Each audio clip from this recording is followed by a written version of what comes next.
everyone, and welcome to this series called Why Am I Still Single? So, this is a series that I initially wrote last year as a 9 part series of articles, which I shared on the blog. And I have been meaning to, I guess, reformat it in an audio slash visual form. So, here we are today.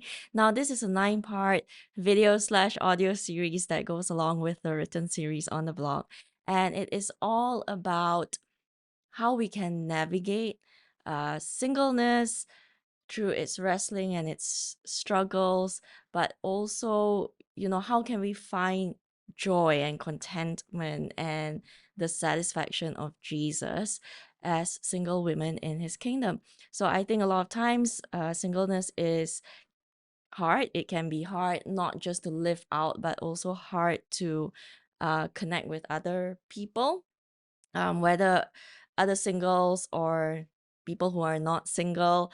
It can be difficult to talk about, I think, especially in the areas that we struggle with or wrestle with. It can just be a difficult conversation to have with people around us.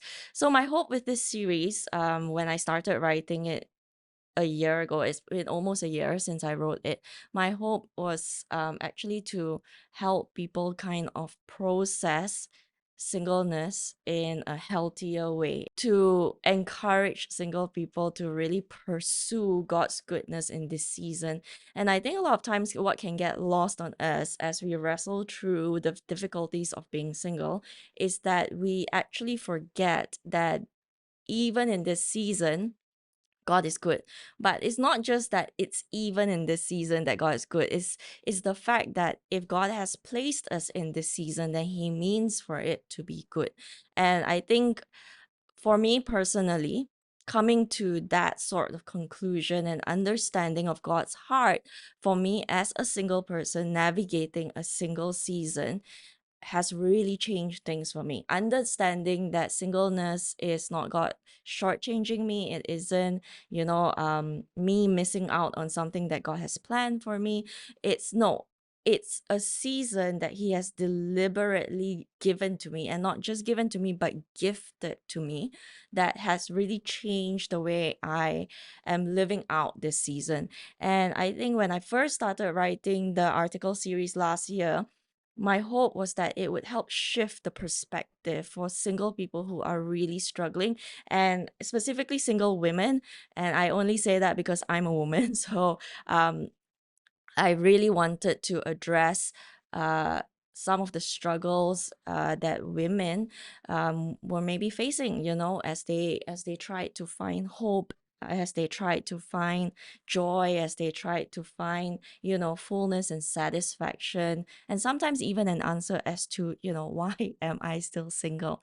So that was a 9 part series that I wrote on the blog last year. It is still up on the blog, so you can head over to the blog to read it if you want to. And if you've already read the blog and you want to follow this video series, I'll be more than happy to continue sharing with you. I think there might be some ideas and thoughts that I wrote about last year that I would want to expand in this video slash audio series. So I'm really excited to be doing this, and I really hope at the end of the day that this is going to continue to add value to those who resonate with this message, to those who relate to it, and those who would find value in it. So, hey everyone, welcome once again. This is Girl on Gold. We are exploring this series called Why Am I Still Single? My name is Fern, and I am super excited for you to be here.